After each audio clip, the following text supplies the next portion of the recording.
Good morning and welcome to the tip of the day. I'm Dr. Amy Starr with the Mesa Veterinary Clinic, Paws and Hooves Mole Veterinary Services, and San Francisco Stables. We're helping El Paso help their pets. So I'm not talking about horses today, but I was here at the farm doing some work before heading to the mobile, and I thought it was a pretty background looking at our horses in the back there, so I'm doing it here. But what I wanted to talk about was mammary enlargement. So especially in dogs, they have the mammary chain, so multiple breasts, basically multiple mammary glands, and those can be enlarged for different reasons. So we have a whole kind of chain of questions or diagnostics that we look at to try and find out why that enlargement happens. Is the pet spayed or not spayed? How old is the pet?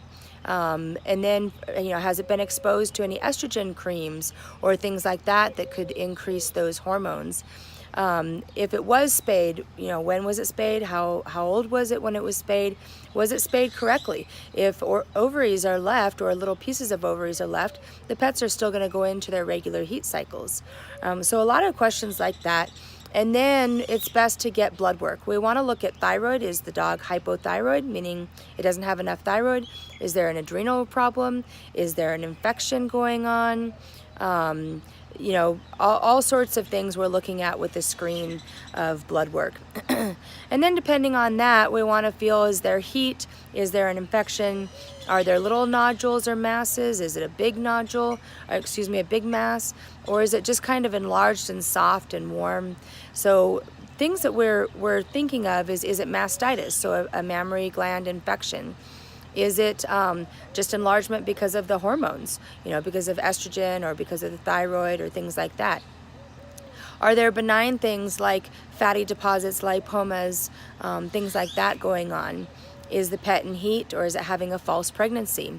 And lastly, and obviously most worrisome, is there cancer going on? Are there actual tumors or nodules in there? And so false pregnancies, if your pet has false pregnancies or their heat cycle goes on too long, or maybe doesn't have a heat cycle when they should, all of those are disruptions in the hormones. And it's very, very important to spay your pet, because anytime you have disruptions in those hormones, it leads to potential mammary cancer. If your pet is spayed already, but you're seeing nodules, it's best to test those and see, are they cancerous or not cancerous?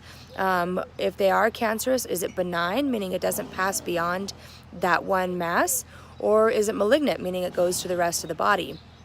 If it's malignant, we need to start looking at doing chest x-rays, things like that, to see if it's already spread. Sometimes we'll test the lymph nodes in the area. Basically, there's a whole wide range of diagnostics and investigation that we do to try and figure out what the actual cause is of the mammary enlargement so that we can treat it appropriately. If you have a pet with mammary enlargement, don't just let it go. Make sure that we're checking it out and diagnosing it so that you can prevent further problems and prevent things from getting worse and make your pet more comfortable. If you have any questions, let us know. I hope everybody has a great day. Bye-bye.